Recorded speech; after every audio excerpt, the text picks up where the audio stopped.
Hi, we're here today for our virtual self-care circle.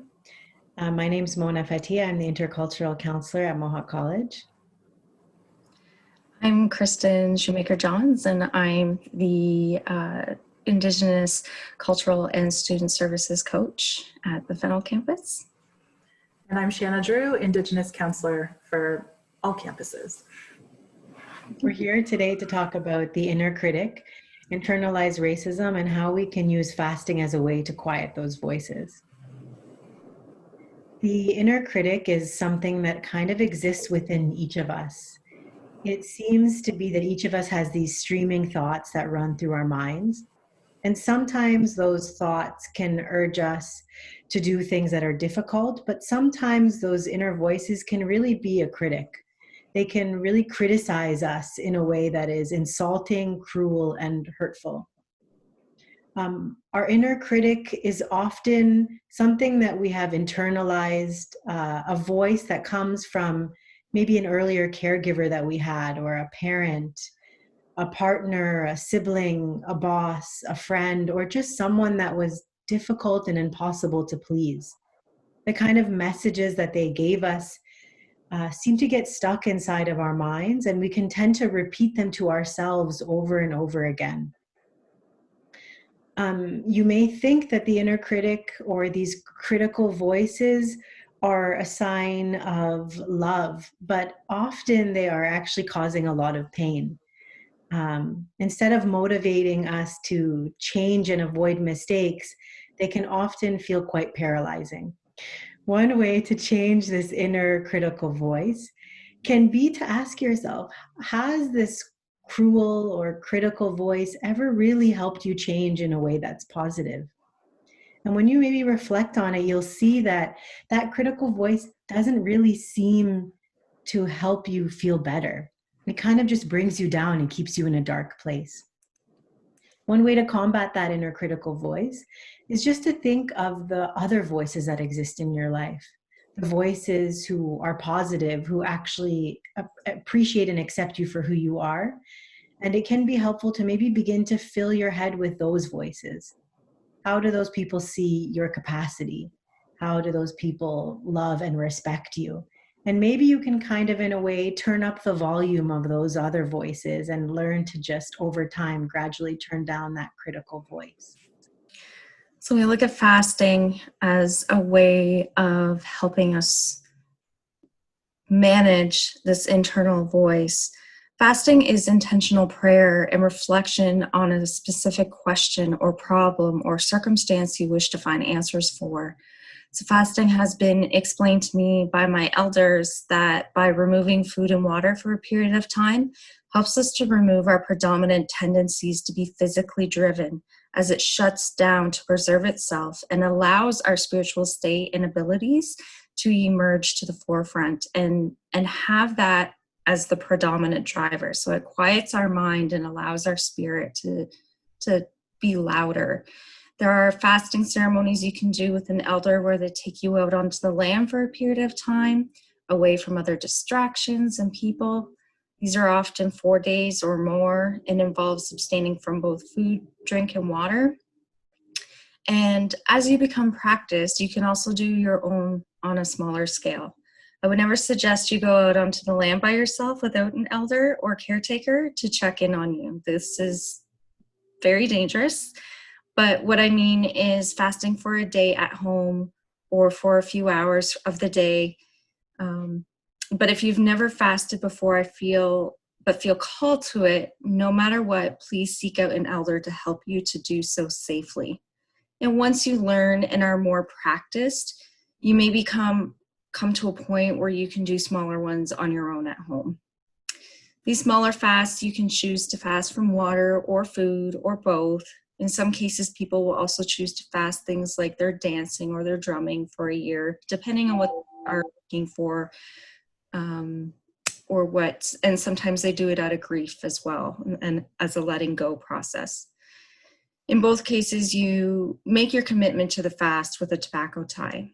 You tell that tobacco your story and what it is you're looking for, and ask it to show you answers and to protect your spirit while it's in that vulnerable state. It can fast for any reason that you are needing guidance on. And you keep that tie with you until the fast is over, and then it goes into the fire or is burned. And why do we do this tobacco tie? Well, have you ever tried fasting because you heard it's good for your body and stress levels? This is true, but hard to accomplish alone. When there is a spiritual purpose behind the fasting, it changes it, and it becomes easier to do. The best example I can think of is to make this understandable is Viktor Frankl's book called A Man's Search for Meaning. He was a concentration camp survivor who defied death from hunger and thirst for years to the end of the war by holding onto the hope that he would one day see his wife again. That spiritual drive gives our bodies the purpose to continue without that food and water. Fasting has become an important part of my life, and I have fasted on the land, in the Sundance Lodge, and on my own at home. And the first time I was on the land was really hard, especially because I was the youngest one there. It was my first time ever. And I was with all these elders and veterans. I'm not sure how that happened, but they were all talking about food and water constantly. And I thought how insensitive. I was struggling so much.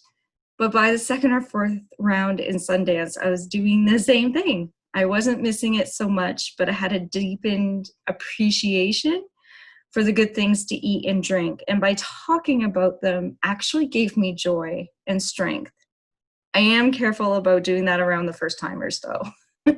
And I never once felt weak when I finished a 4-day fast. I felt strong, like really strong, like I could take on anything, a warrior ready to take on the next life challenge. And those life challenges didn't become smaller, but they seemed easier. And knowing that I was strong enough to fast and that was harder. So this is not all I have to say about fasting. There's lots to say about it, but I will leave it here on this note that by choosing to work on our internalized inner commentary, by participating in our Indigenous cultural ceremony of fasting, it can bring more healthy and positive clarity, perspective, peace, and more strength than you could have ever imagined.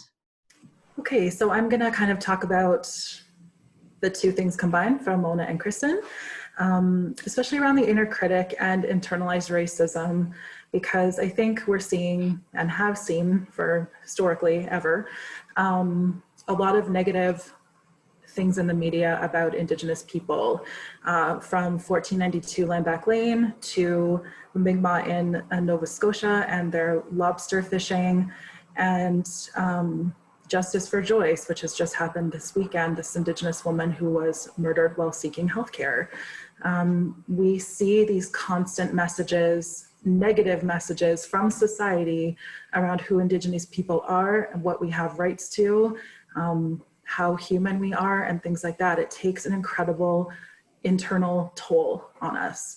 So I think it's really important to take a seat back and try and separate that voice from our own. And it's tricky sometimes. It's not a snap of the fingers thing. So one of the things I like to do is kind of a medicine wheel, informal medicine wheel scan. So if you can, draw out a circle, split it into 4 quadrants like the medicine wheel, and in each of the quadrants write down, so under physical, for example, different physical things you can do that nurture that part of who you are. So not things that you want to do, like I'm going to run a 10-kilometer marathon. I'm not, but I will walk around the block or walk through the park, right? So make them reasonable and just list the things that you like to do. Same with under mental, right? If you like to, do crossword puzzles, or studying is a big one, obviously, for students. Then down to emotional, talk to a friend, play some music, get creative, be out on the land, connect with spirit. And that's a spiritual one as well, right? So practicing those traditions, have a smudge, small things we can do every day to kind of nurture each part of us. So when you're feeling out of balance, or when those voices are getting real loud, Just kind of envision yourself in the center of the Madison wheel and do like a scan around it. And I guarantee you're going to find one area that you're probably maybe ignoring a little bit or just not paying as much attention to. And then now you have a list of things that you can do to support that part of who you are. And that's it for me. Thank you everyone for joining us for this this month's virtual self-care circle. And we will see you next month.